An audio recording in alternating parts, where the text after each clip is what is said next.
Alrighty, traders. This is Blake Morrow. You are listening to the Morning Edge webinar. You know what I forgot to do? I forgot to pull up the bias chart. So let me go ahead and do that right now.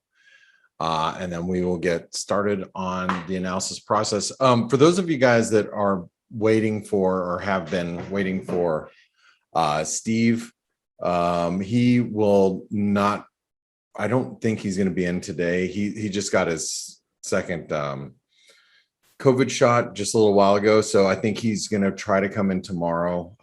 It depends though. It depends on how he's feeling. For those of you that have gone through the double shot, you know, that it's a hit or miss whether you're going to feel good or not. So we will see. But what I'm going to do is I'm going to get through this analysis. So it's a pretty quiet day. I just closed out of the euro short. If you guys, you know, were with me here shorting, you know, above the near the 118.90 level, covered that a little while ago, but I do think that this is going to be good resistance for today. 119.10, and if we can break through that, we might get to 119 you know, 28. Oh shoot, hold on, I didn't do this. Sorry, 1 second, guys. I forget that we've got like a lot of new people in here. So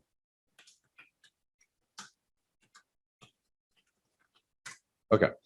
I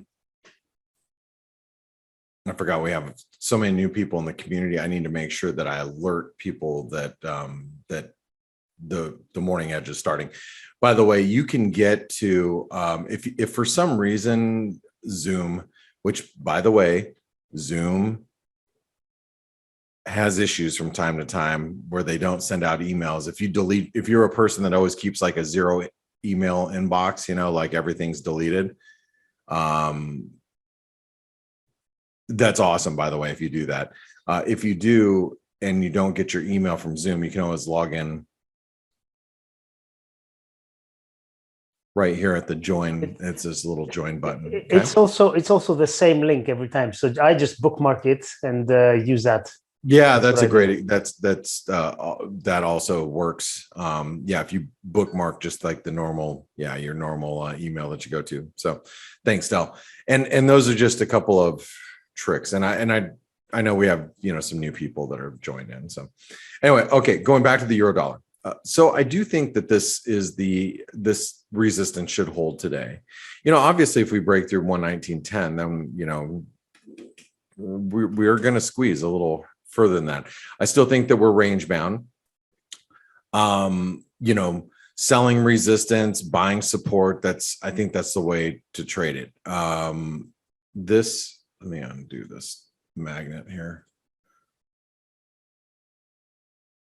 Okay. You can see this previous. I think these levels here, previous highs, spike high, this whole area is going to offer some support. So we can go from the low to the high here. What is that? A 38%, 50% retracement comes in right at 118.30. So that should offer us pretty good intraday support. So just approach it as a range, you know. Approach it as a range, and knowing that you're in a range is just, you know, keeps you from getting too aggressive one direction or the other. That's all it boils down to, right? Okay. All right, let's go over to, here's the sterling. So we are below 139. Obviously 139 has been support. We've been writing it down as support. We've been below it a little bit by what, 15 pips. It's pretty average, you know, when you surpass a support or resistance by 10 or 15 pips, especially in the sterling, which tends to have a little bit more higher volatility than other currencies. You can probably venture to guess that trend line support's pretty key. So if we break 138.80, let's delete this.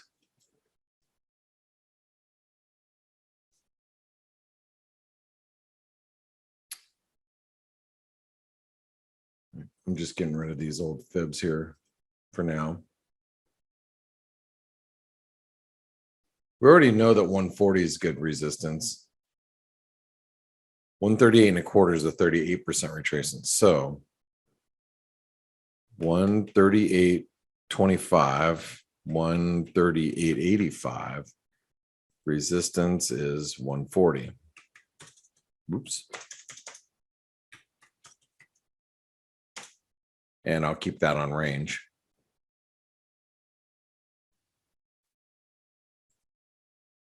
Aussie's bearish. You know, trendline resistance comes in at 73.90. So I'm going to write down two levels, 73.90, and then also 74.20.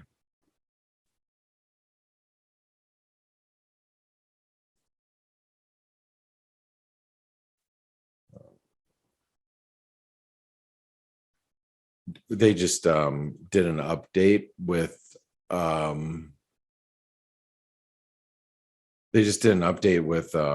Zoom. So I'm like, the platform's changed a little bit. Sorry, that's my hesitation right now. Support right now is at 73.26. Or 25. Now, notice that it says bearish. Okay, we're in a bearish trend. So if you trade counter trend and you're like, well, I want to be long the Aussie, that's fine. But knowing you're in a bearish trend means that, you know, the path of least resistance right now is lower. So just take a smaller position if you're going to trade counter trend. I trade counter trend all the time. But knowing what direction the trend is important. The Kiwi, you know, the Kiwi was interesting. We failed at the 618 last week. So now this channel looks pretty tradable, which should mean at 69.30 is support. Resistance is at 70.20. And we're in a range. That's it. Dollar CAD. Now, this is flagging, just so you guys see it on a, if you guys are, you know, trading this more of an active trader, just realize that we're kind of flagging here. Resistance is 128 and a quarter, or 128 and a quarter, 125 and a quarter. That's still significant resistance.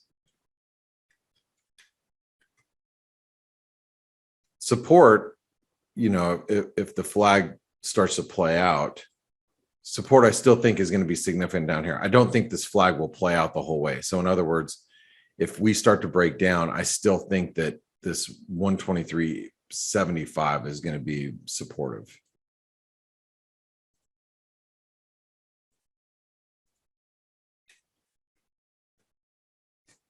We're keeping it on range.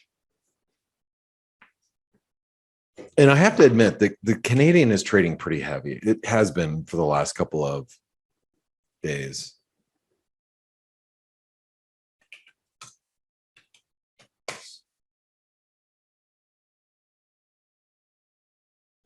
Dollar Swiss. Now, what's interesting about this channel support that's been holding at the 618 retracement is we're not breaking out, or actually we're not bouncing. That's a better way to put it. That does put this low at risk now, because this is all horizontal, right? So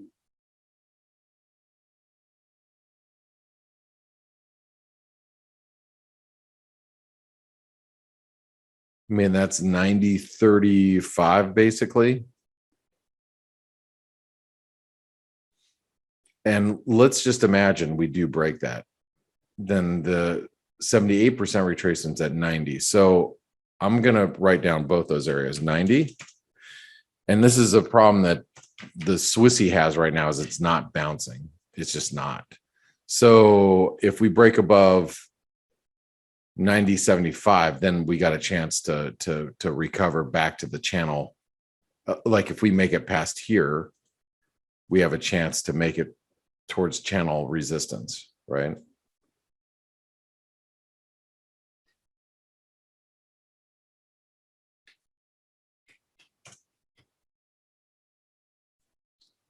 And then maybe the top, this is going to be previous resistance, so that should continue to cap rallies.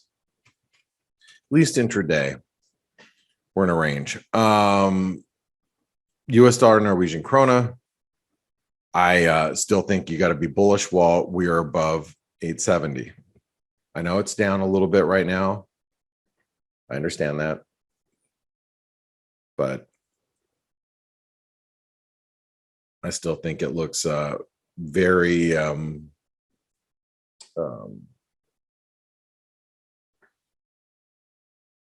very constructive for bulls while we're above that 870 level.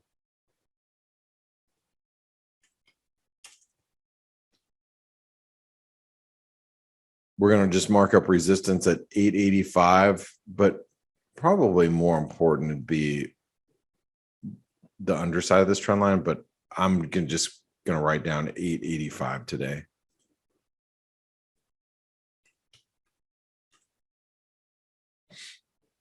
Okay. Moving right along, get out of my way. Dollar peso trading a little heavier this morning. Not really too sure why. Let me check something really quick.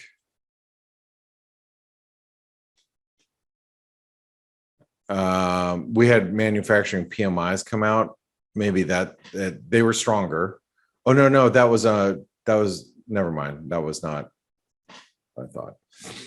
Business confidence came out a little worse than expected, but that's not affecting anything. We have market PMIs in an hour, but I don't know. Nothing super important. I don't know why the Mexican peso is doing so well today. Unsure of that. Anyway, support obviously is 1970. Resistance right now is 1993.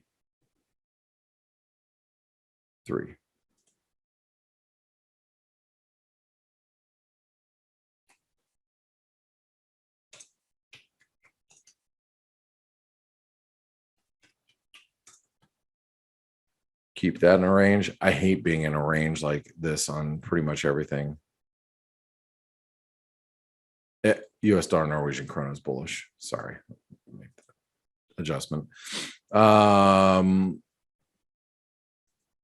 Dollar yen. That's a bad print down here. So support is going to be at 109.35. Resistance at 109.80. Because if we could break 109.80, basically, if we broke above this, then that would expose a move back up towards, this resistance. But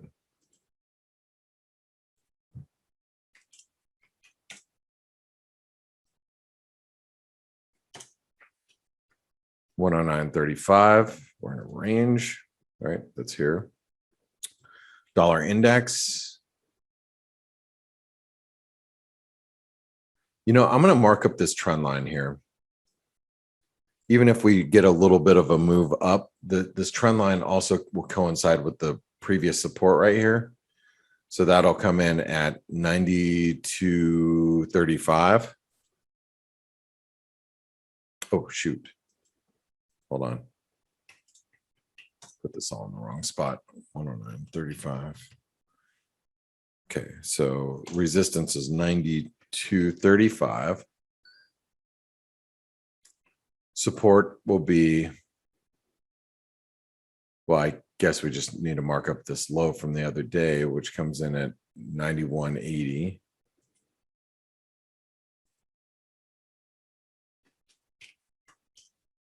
Or we probably put 91.75. Let me double check that. What did we do last week? Oh, 91.50. Okay. So we were thinking all the way back down here, but the fact of the matter is we held this low. So we're just going to mark up that low right now. Well,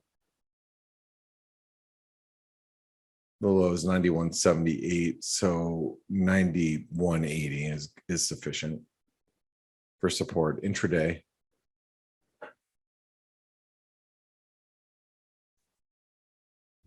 All right.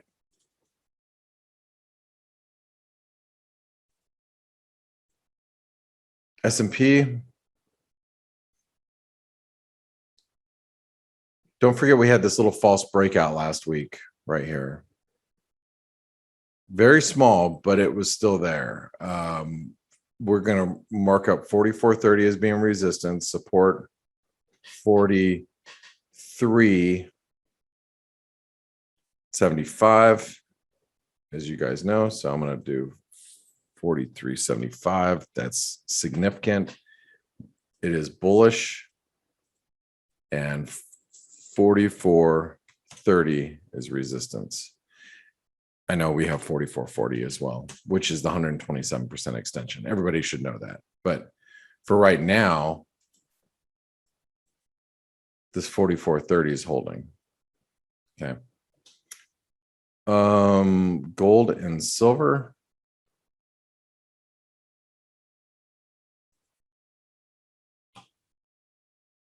Here's gold.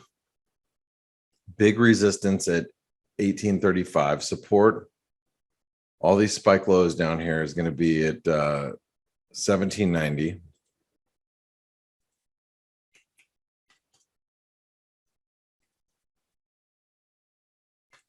$18.35 has become quite persistent resistance.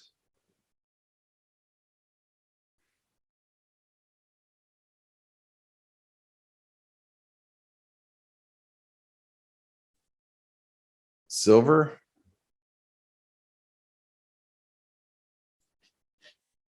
Remember 26, well, was 26. Now it's lower than that. It's 25.90 as channel resistance.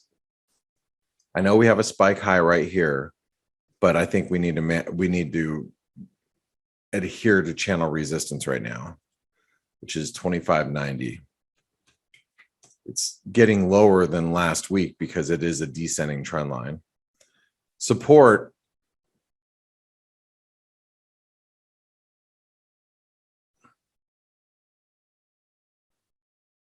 Basically 24.40 support.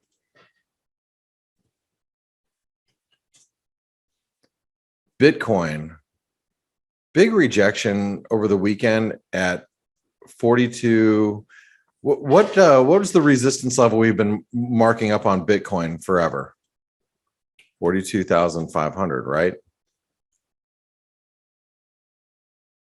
Support intraday will be right there, which is 36.5.